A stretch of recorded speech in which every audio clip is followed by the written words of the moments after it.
La glucólisis es el primer paso en la degradación de la glucosa para extraer energía para el metabolismo celular. Es una serie de reacciones que extraen energía de la glucosa al romperla en dos moléculas de 3 carbonos llamadas piruvato. Consiste en 10 pasos.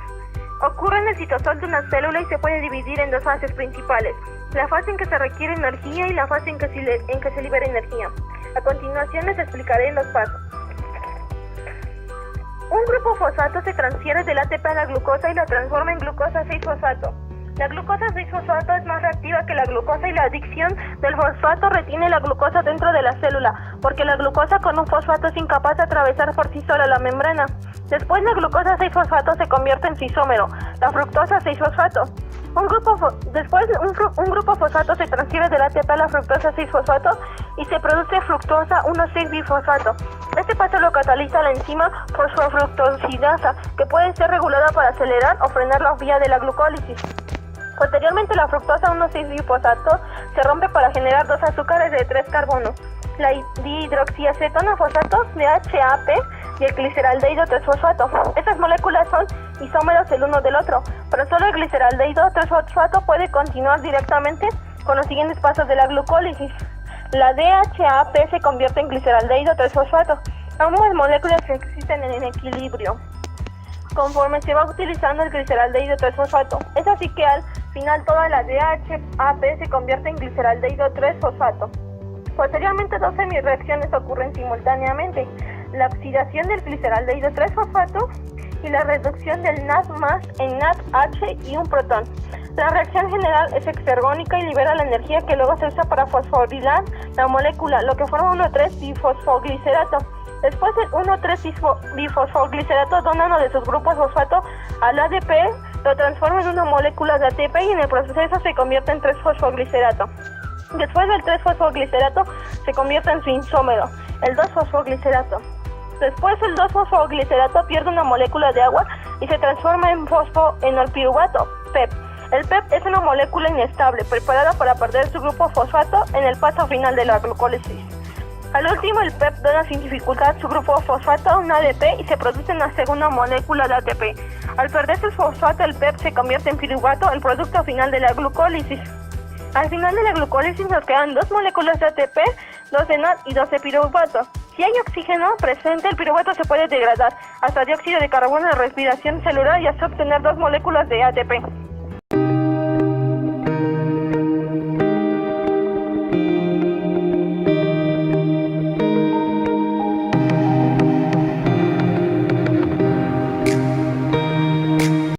La oxidación descarboxilación del piruvato es el nexo entre la glucólisis y el ciclo de Krebs. Esta reacción es catalizada por la piruvato deshidrogenasa. El piruvato pierde el grupo carboxilo como dióxido de carbono y los dos carbonos restantes unidos a la coenzima A conforman la acetilcoenzima A. La enzima citrato sintasa condensa la acetilcoenzima A con el oxaloacetato para dar una molécula de citrato. Como consecuencia se libera coenzima A. La enzima conitasa cataliza la transformación del citrato en isocitrato a través de la formación intermediaria de cis-aconitato. El isocitrato forma alfa-cetoglutarato por acción de la enzima isocitrato deshidrogenasa. Para lograr este producto ocurre una descarboxilación, se libera una molécula de dióxido de carbono y se reduce a un NAD. El cuarto paso es la segunda descarboxilación oxidativa catalizada por la alfa-cetoglutarato deshidrogenasa, que lleva a la formación de succinilcoenzima A.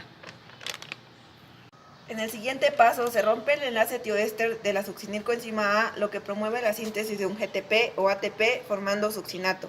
La enzima que cataliza esta reacción es la succinilcoenzima A sintetasa. En este paso se oxida totalmente la acetilcoenzima A que ingresó al ciclo. Después, el succinato es oxidado a fumarato por la succinato deshidrogenasa, enzima que tiene como cofactor al FAT. La enzima usa FAT porque la energía asociada a la reacción no es suficiente para reducir al NAD. De ahí, la fumarasa cataliza la adición de agua, es decir, hidrata el fumarato, produciendo malato. En la última reacción, la malato deshidrogenasa cataliza la oxidación del malato a oxalacetato con la reducción de un NAD. En cada vuelta del ciclo se liberan 3 moléculas de NADH, una de FADH, una de GTP o ATP y 2 de dióxido de carbono. La cadena transportadora de electrones es la última etapa de la respiración celular y ocurre en las crestas mitocondriales. En este encontraremos una serie de complejos proteicos adheridos a la membrana mitocondrial que se encargan de movilizar electrones a través de ellos.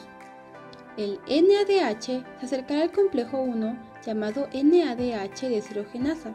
Los electrones del NADH pasan al flavin mononucleótido, luego a distintos centros de hierro-azufre.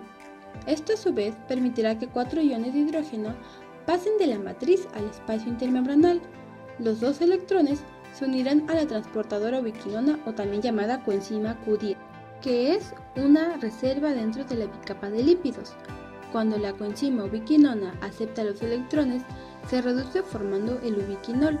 Estos se desplazan por la membrana hasta que el ubiquinol cede los electrones al complejo 3. El complejo 2, o también llamado deshidrogenasa de succinato, suministra una vía para alimentar a los electrones de baja energía del succinato a FAT y ubiquinona. El complejo 2, o coenzima Q deshidrogenasa, pertenece al ciclo de Krebs. El aceptor inicial de electrones es el FAT, el cual es reducido a FAT-H2 durante la oxidación de succinato a fumarato. Después, el FAT-H2 es oxidado por la transferencia de electrones a través de una serie de 3 centros de hierro-azufre a la coenzima Q10, generando ubiquinol. El complejo 3 acepta electrones del ubiquinol. Los electrones son transferidos por los citocromos B y por el ion de hierro, de proteínas férricas no hémicas. Finalmente, el complejo 3 acopla la transferencia de electrones del ubiquinol al citocromo C, con el transporte de 4 protones desde la matriz mitocondrial al espacio intermembrana. El grupo prostético del complejo 3 es el citocromo C1, el cual se reduce a citocromo C, que es el donor de electrones al complejo 4. El complejo 4 acepta los electrones del citocromo C y los transfiere al oxígeno. El complejo citocromo oxidasa contiene hemo A, hemo A3, cobre A y cobre B. El oxígeno reacciona en un centro binuclear que consiste en hemo A3 y cobre B. Por cada 2 electrones que pasan a través del complejo 4, se transfieren 2 protones de hidrógeno hacia el espacio intermembrana. Sintetiza el ATP con la ayuda del ATP sintasa, un complejo de 16 subunidades. Esta hará que los protones entren a un canal colocándose en un rotor, el cual girará y las llevará a dar una vuelta entera, dejándolas casi en el mismo punto de entrada, pero ahora en un canal de salida. La ATP sintasa se puede imaginar como un motor molecular que produce una gran cantidad de ATP cuando los protones fluyen a través de ella. Tiene un diámetro de 10 nanómetros y es el complejo más pequeño identificado hasta ahora. Esta enzima está formada por 2 complejos principales, uno que atraviesa la membrana mitocondrial interna y se llama F0 y el otro está en la matriz y se llama F1. El componente F0 es el motor impulsado por los protones y está formado por las subunidades A, B2 y C10O14 que rotan en respuesta al flujo de protones por el complejo. El segundo complejo F1 está formado por las unidades gamma, beta, delta, gamma y la parte epsilon. La parte principal del complejo F1 está formado por 3 dímeros alfa, beta, ya que este hará la actividad catálica del hexámero. Y las subunidades gamma y epsilon simplemente girarán a través de la energía. Tenemos un hidrógeno que entra e inmediatamente se libera otro hacia el espacio matriz. Por cada 3 protones que se liberen se obtendrá la energía, la cual estaba almacenada en el gradiente H y se convertirá en energía mecánica de giro. La energía mecánica de giro pasará por el eje gamma y este hará que el complejo F1 acepte y catalice un ADP con un fósforo inorgánico, sintetizándolos y formando una nueva molécula llamada ATP.